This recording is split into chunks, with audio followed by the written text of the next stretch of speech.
When 72-year-old Vietnam veteran Harold Jenkins heard strange voices coming from the abandoned property next to his farm, he didn't think much of it. Just wind, maybe. But what he found would thrust him into a life-or-death situation no one could have imagined. Armed kidnappers holding one of America's richest pharmaceutical CEOs and her 10-year-old son hostage. And the only thing standing between them and certain death was Harold, an old shotgun, and combat skills he hadn't touched in 5 decades. Somehow, despite his aching joints and a body worn down by years of farm work, Harold led Olivia Thompson and her son Michael through the dense Vermont wilderness to safety. He didn't ask for thanks. He wasn't looking to be a hero, but what happened next would change everything. A week later, as Harold fed his chickens at sunrise, the weight of a foreclosure notice sat heavy on his heart. 3 generations of Jenkins had worked this land. Now it was slipping away. Then came the sound, a low rumble in the distance. He looked up, squinting against the morning light. 7 black luxury SUVs rolled up his dirt road like something out of a dream, or a warning. What Olivia offered him that day wouldn't just rescue his farm. It would force Harold to rethink everything he believed about pride, independence, and second chances, especially in the final chapters of life. But let's rewind for a moment. Pinerist Farm stretched across 300 acres of stubborn earth and fading memories. Harold moved slowly between the chicken coop and the old barn, every step a protest from bones long past their prime. His loyal border collie Max padded beside him, the only constant in a life that had been slowly unraveling since Margaret died 7 years ago, and their son Thomas left for Chicago a decade before that. The place was falling apart. The irrigation lines were busted, the roof was giving in, and the tractor groaned every time he begged it for one more season. And now the bank had given him 30 days to come up with $60,000, or lose everything. Later that day, slumped at his kitchen table surrounded by unpaid bills, Harold answered a rare phone call. "You watching the news?" asked Frank, his neighbor of 40 years. "They say some big-shot pharma CEO and her kid disappeared near here yesterday. Roadblocks going up all over the county." Harold barely paid attention to the world outside his land anymore, but something about it nagged at him. He flipped on his dusty old television, a polished reporter, flashing lights, and a headline: Olivia Thompson and 10-year-old son missing. A picture flashed on screen. A confident woman with steel in her eyes, and a boy whose smile made something stir deep in Harold's chest. That evening, as shadows crept over the valley, Max stood rigid, ears locked on the tree line. A low growl rumbled from his chest. "What is it, boy?" Harold asked, eyes narrowing toward the overgrown boundary where the Wilkins place sat abandoned. No one had lived there for years, but Max wouldn't settle. Harold grabbed his old shotgun, not for heroics, just in case of coyotes, and headed into the dark. He had no idea. He was walking straight into a rescue mission that would turn his quiet, fading world into the center of a national story and a new beginning. As dusk settled over the Vermont hills, Harold Jenkins set off across the field, his border collie Max leading the way and pausing now and then to check if his aging owner could keep up. Near the edge of his property, something immediately struck Harold as wrong. Lights flickered inside the long-abandoned Wilkins farmhouse. That place hadn't had power since old Joseph passed. Teenagers sometimes snuck in, sure, but power? Voices? Max froze, a deep growl rising in his throat. Harold crouched behind an oak tree, his joints aching, and listened. "Keep the kid quiet or I'll gag him again," a man hissed from inside.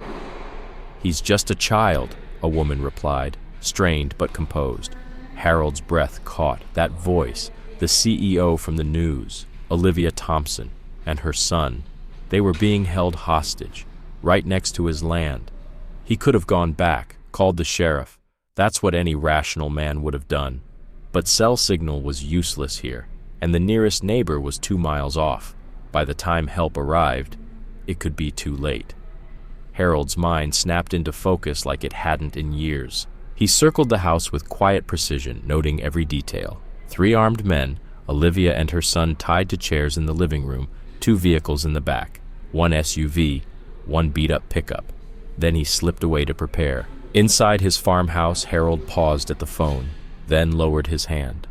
No time, no guarantees. Instead, he moved with solemn purpose.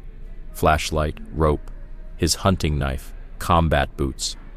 And finally, from the back of his closet, an old metal box. Inside, his service pistol, cleaned, maintained, ready. Memories flooded back. Dense jungles, commands shouted through chaos, the faces of young men he'd once led. He was 22 then. Now his hands trembled slightly, his body slower, but one thing hadn't changed, the will to protect. At 9:42 p.m., Harold stepped into the cool night air, a shadow among shadows. Back at the Wilkins place, the lights still burned. Through the trees, Harold saw movement. One man on guard at the back door, smoking, another pacing in the kitchen. The third had to be inside with the hostages. Harold crouched, unseen, waiting. When the guard finally walked away from the house, flashlight sweeping lazily across the yard, Harold followed, slow, silent. They reached the far side of the barn. That's when Harold struck. An arm locked around the guard's neck. Swift, practiced. The man dropped without a sound, unconscious. Harold zip-tied his hands, took his weapon and radio. One down. Back at the house, Harold peered through the window. Olivia still sat tall despite her bindings. Her son Michael, dirty-faced and crying, sat beside her. Inside, one man muttered, "Ethan should be back by now." The other waved him off but told him to check anyway. Harold knocked over a pile of wood on purpose.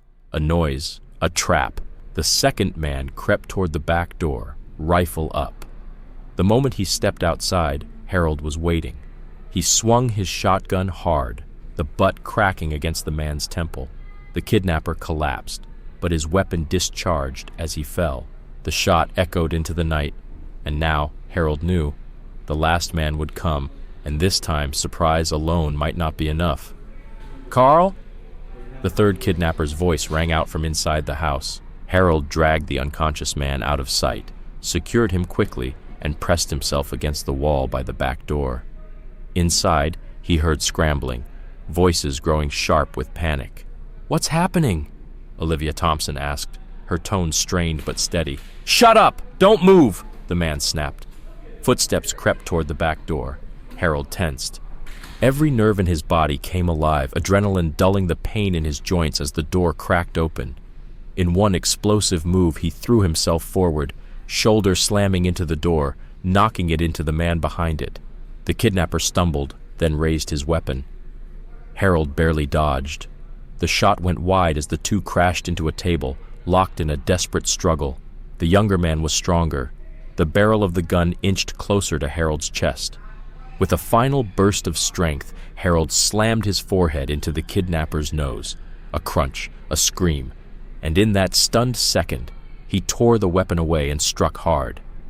Silence fell. Only Harold's labored breaths and the quiet sobs of a terrified boy filled the room. Olivia stared at him, eyes wide, emotions swirling between fear, disbelief, and cautious hope.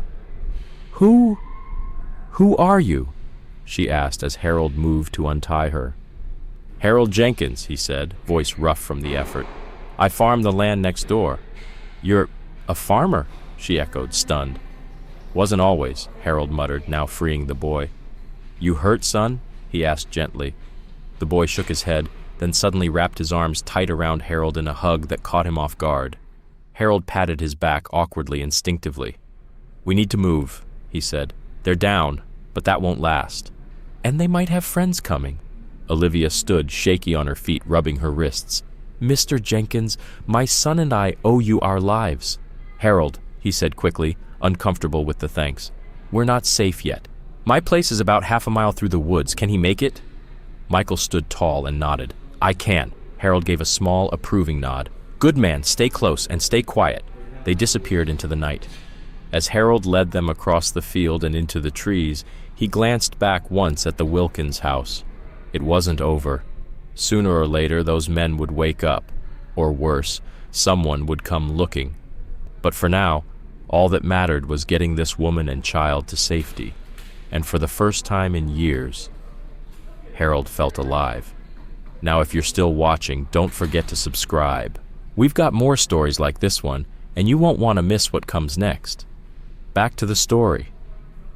The woods between the Wilkins place and Pinehurst Farm were thick and dark. Only the moonlight slipping through the branches gave them a path to follow.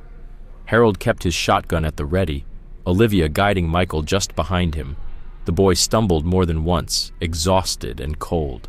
"How much farther?" Olivia whispered, struggling with each step.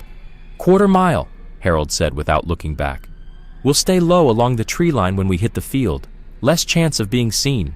A twig snapped behind them. Everyone froze. Harold held up a hand. No one moved. Seconds ticked by. Just silence. Could have been a deer. Could have been worse. "Let's keep going," Harold whispered, "but faster." Michael was slowing down. Harold noticed it without a word, passed his shotgun to Olivia, and without hesitation, scooped the boy into his arms. His back screamed, but he didn't stop. "I can walk," Michael protested. "Save your strength. We're moving faster this way." Olivia watched, stunned. This rugged old man who'd taken down 3 kidnappers without blinking now carried her son like he was made of glass. Every step hurt him, that much was obvious, but his hands were steady, gentle. At last, the woods broke. The vast field stretched before them, and in the distance, Harold's farmhouse. A dark shape bolted toward them. Max. "That's Max," Harold said, lowering Michael to the ground. "He'll let us know if anyone's coming." They reached the house quickly. Once inside, Harold locked every door and window, double-checked the back entrance, then led them into the kitchen. The room was simple, old, but spotless. A kerosene lamp lit the wooden table, its surface worn smooth by time and use. Harold filled a kettle and set it on the stove, and for the first time since the nightmare began, they were safe, at least for now. "There's a phone in the hall," Harold said, nodding toward the doorway. "Signal's patchy, but it should reach the sheriff's office." Olivia took a step toward it, then paused. What if they trace the call? What if more of them come looking? Harold considered her words carefully. She wasn't wrong. "You're right," he replied. "Better to wait until morning. I'll drive you both into Oakage myself. Safer that way." Michael sat at the table, eyes heavy with exhaustion. Harold noticed and quietly slipped away, returning with an old, hand-stitched quilt that he gently draped over the boy's shoulders.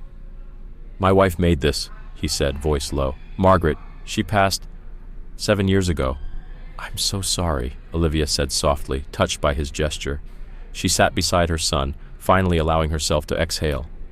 The fear, adrenaline, and exhaustion of the night were catching up with her. "Mr. Jenkins." "Harold," he corrected, pouring hot water into mugs. "I don't even know how to thank you. What you did tonight," Harold waved it off. "Anyone would have done the same." "No," Olivia said firmly. "Most people would have called the police and stayed far away. You risked your life for 2 strangers." He didn't respond, just dropped tea bags into the mugs with a practiced, deliberate calm. "You hurt anywhere?"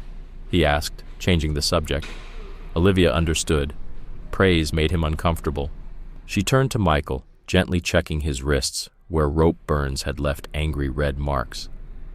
"We'll need to clean these," she said quietly. Harold nodded, retrieving a first aid kit from under the sink. As he handed it over, Max suddenly barked, sharp, urgent, not a warning of wildlife, but of men. Harold froze, then moved to the window, lifting the curtain just enough to see. Flashlights cut across the field. Voices drifted on the night air. "They've found us," he said grimly. 2 or 3 of them, maybe more. Fear washed over Olivia's face as she pulled Michael closer. "What do we do?" Harold didn't panic. Military training kicked in, calm, methodical. "There's a root cellar under the pantry," he said. "Hidden, insulated. They won't find it." He led them to the pantry, rolled back a worn rug, and revealed a trap door. Concrete steps disappeared into darkness. He handed Olivia a battery-powered lantern. "No matter what you hear, stay down there. Don't come up until I say so, not unless it's me." Michael clung to his mother's hand, wide-eyed. "Don't go," he whispered. Harold knelt, lowering himself to the boy's level. "Don't worry about me, son. I've faced worse than this and made it through just fine." As Olivia and Michael disappeared into the cellar, Harold sealed the door, rolled the rug back in place, and checked his shotgun. He moved silently to the kitchen window, positioning himself where he could watch without being seen. Max had gone quiet. Smart dog. He knew when to bark and when to vanish into shadow. 3 men crossed the yard, their silhouettes outlined by moonlight. One of them, Ethan, moved with a limp, clearly still feeling the earlier encounter with Harold. "Spread out," Ethan ordered. "Check the outbuildings. They're here somewhere." Harold didn't move. One man headed for the barn. Another slipped around back. Ethan walked straight for the front porch, weapon in hand. The old floorboards groaned under Ethan's weight. He crept through the front hall, unaware of the figure waiting silently in the dark. Harold didn't fire. Not yet. A gunshot would bring the others. He needed to do this quietly. As Ethan stepped into the kitchen, Harold struck, the butt of the shotgun arcing through the air and cracking hard into Ethan's temple. He collapsed instantly, one down. Harold worked fast, binding and gagging the man with veteran precision, then dragging him into the pantry and hiding him behind shelves stacked with preserved vegetables and dusty jars. Outside, the others were still searching, unaware their leader was out cold. Harold moved to the back, staying low and hidden by shadows. The next man crept toward the back door, eyes fixed on the handle, oblivious to anything behind him. Harold timed his steps with the man's, smooth, silent, perfect. Then he struck, an arm around the neck, a swift, brutal chokehold. The man gasped once, then went limp. Harold zip-tied him, dragged the body into the nearby shed, and turned his focus to the last threat. The third kidnapper stepped out of the barn, flashlight sweeping across the yard. He was alone now, and clearly on edge. "Ethan? Carl?" he called. "Where the hell are you?" He raised a radio. "Base, this is Parker. Something's wrong. I can't find either of them." A crackling voice answered. "Hold position. Backup's 20 minutes out." Harold's stomach tightened. He couldn't handle reinforcements alone. It had to end now. Parker was heading straight for the back door, and Harold was waiting. The kidnapper crept forward, weapon raised, unaware that Harold was waiting. The moment the man fully stepped through the threshold, Harold struck. A blast from his shotgun tore into the intruder's leg, sending him crashing to the ground with a howl of pain. In an instant, Harold was on him, disarming and binding his wounds with calm, practiced efficiency. "How many more are coming?" Harold demanded, his voice like steel. The man glared up through the pain. "Enough to make you wish you'd never gotten involved, old man." Harold didn't flinch. He dragged the wounded man inside, tied him to a kitchen chair, then moved quickly to retrieve Olivia and Michael from the root cellar. They emerged, pale and shaken. The sound of the gunshot and struggle had clearly reached them. "We have to leave," Harold said firmly. "There'll be more." Olivia nodded, instinctively pulling Michael close. "Where can we go?" "I've got a hunting cabin about 5 miles north, deep in the Green Mountains, remote, easy to defend." Harold was already in motion, gathering essentials into a backpack with quiet urgency. Then he picked up the phone and dialed a number he rarely used. "Frank, it's Harold. No time to explain. Call Sheriff Cooper. Tell him I've got 3 suspects tied up at my farm. It's connected to the Thompson kidnapping. That's all I can say right now." He hung up before his neighbor could respond and turned back to Olivia. "You ready?" She nodded, her face determined despite the weight of the night. Michael stood tall beside her, doing his best to be brave. They slipped outside into the darkness, climbing into Harold's old pickup. The engine groaned before finally starting. Max leapt into the back, instinctively sensing the danger wasn't over.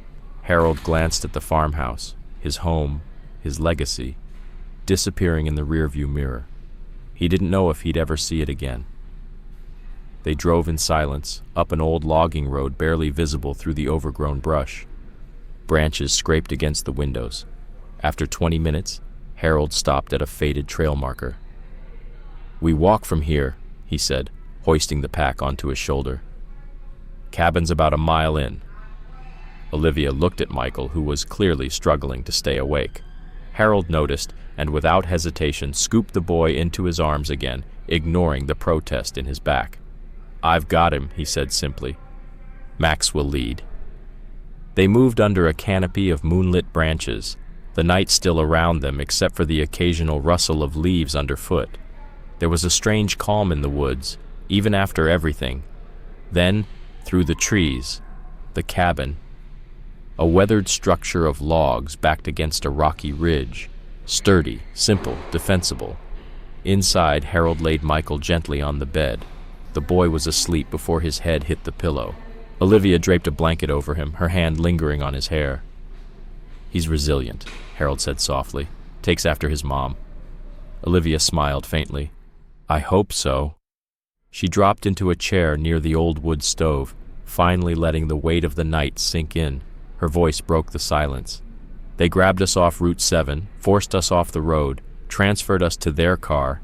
At first I thought it was ransom, but this wasn't about money." Harold started a fire, listening quietly. What did they want? "Access, information, codes to next-gen servers." Her tone hardened. "We're working on a breakthrough treatment for early-onset Alzheimer's. If it passes final trials, it'll be worth billions. They wanted to steal it." "Industrial espionage," Harold muttered. Olivia nodded. "Meridian Pharmaceuticals. They're our biggest competitor." She rubbed her temples. "I just never imagined they'd involve Michael." Harold handed her a metal cup of water from a jug he kept in the cabin. "Try to rest. I'll keep watch." He took position near the door, shotgun across his knees. Max curled up beside him, alert and silent. "You remind me of my father," Olivia said after a long pause. "He grew up on a farm in Iowa. Even after he moved to the city, he never lost that toughness, that way of thinking. You're the same." Harold didn't look away from the door. "Sounds like he raised you right. You kept calm, protected your boy." "I was terrified," Olivia admitted, "but I couldn't let Michael see it." She studied Harold's face in the glow of the fire. "You were military, weren't you, before farming?" He nodded slightly. "Vietnam? Army Rangers?" "Long time ago." "Well, not so long that you forgot how to fight." A ghost of a smile touched Harold's lips. "People underestimate farmers and old men." "I won't make that mistake again," Olivia whispered. Then, more gently, "Do you have family, Harold? Besides Max, I mean?" The question brought memories Harold had long since locked away. "A son, Thomas. Lives in Chicago. We don't talk much." He didn't offer more, and she didn't ask. The quiet between them wasn't awkward. It was settled. Like two people who had been through something together and didn't need to fill the silence with words. Outside, the wind rustled the trees. Inside, a war hero stood guard. One more night, one more fight. Not for medals or orders, but for a mother, her son, and the kind of justice you carry quietly with a shotgun across your lap. As the fire crackled and dawn crept over the horizon, Harold stood at the cabin window, scanning the quiet forest. For a moment, he let himself hope. They'd made it through the night unseen. "What happens now?" Olivia asked, stepping beside him. "When it's light, I'll hike far enough to get a signal. Call Sheriff Cooper directly. You and Michael will be safe by this afternoon." She placed a hand on his arm. "And you?" "I'll go home. Clean up whatever's left." "I want to help," Olivia said firmly. Harold shook his head, instinctively rejecting the offer. "Don't need anything." "Everyone needs something, Harold. Even stubborn Vermont farmers." Before he could respond, Max growled, low and warning. "Get back," Harold whispered, raising his shotgun. But through the trees came not danger, but rescue. A team of officers, Sheriff Cooper leading the way. Harold stepped out, hands visible. "Sheriff, it's Jenkins. Olivia and Michael are safe." The sheriff, relieved, holstered his weapon. "Your neighbor said you'd gone and got mixed up in a kidnapping." "Guess he was right." "They were trespassing," Harold muttered. "That's one way to put it." As Olivia and Michael were escorted out, Michael clung close to Harold, touching his arm, needing reassurance. He refused to leave his side. The walk back through the woods felt shorter, easier, and when they reached the convoy of police vehicles, Olivia turned to Harold. "This isn't goodbye," she said. I'm coming back. Harold gave a polite nod, grateful, but unconvinced. In his experience, people like her didn't return to places like Pinehurst Farm. The days that followed were filled with statements, questions, and reporters he didn't ask for. Everyone wanted to call him a hero. "I just did what needed doing," became his go-to response. By the third day, news vans parked at the end of his drive. He unplugged the phone. Frank Wilson stopped by, curious and concerned. "They say you took down 3 men bare-handed," Frank said. "Not exactly." And when Frank brought up the field the cops had trampled, Harold just shrugged. "Wasn't planning to plant there anyway. Bank's foreclosing end of the month." Frank didn't know. Most didn't. That evening, Harold sat alone on his porch, Max resting at his feet. The foreclosure notice sat on the kitchen table. It was coming, like winter always did. Then the next morning, 7 black SUVs pulled up the driveway. Olivia stepped out, dressed not as a CEO but as someone who belonged. Michael ran ahead to greet Max, and behind them, a team. "I wanted to thank you properly," Olivia said. "And I have a proposal." Inside, she laid it out, a business partnership with NextGen. They'd lease parts of Harold's land for agricultural research, paying more than enough to clear the mortgage and revive the farm. Harold, suspicious, listened. But Olivia was honest. This was business, yes, but it was personal too. "I trust you," she said, "and I want to work with you." Eventually, Harold said he'd think about it. Later that day, another car arrived. Out stepped Thomas, Harold's son. "You contacted him?" Harold asked Olivia. "I did. I thought he should know." At first, Harold resisted, but as he watched his son talk with Michael, walk the land with Olivia, and help fix the chicken coop like he never left, something shifted. A few days later, over stew and quiet talk, Harold asked his son, "What do you think your mother would say?" "She'd say the only constant in farming is change." Harold nodded slowly. He'd known that truth all along. He just hadn't wanted to admit it. Eventually, he accepted the deal, with 2 conditions. NextGen couldn't sell the land without offering it back to the Jenkins family first. And if he ever stepped away, Thomas would take over. Olivia smiled. Deal. 3 months later, Pinehurst Farm buzzed with life. Research fields were thriving, the lab was nearly complete, and Harold had found new purpose. Thomas now split time between the city and the farm. Michael was a regular visitor, already planting butterfly gardens and checking on the tomatoes they planted together. And Harold? He sat on his porch, Max beside him, watching the fields shimmer in the summer breeze. He wasn't just holding on anymore, he was moving forward, and for the first time in years, he felt at peace.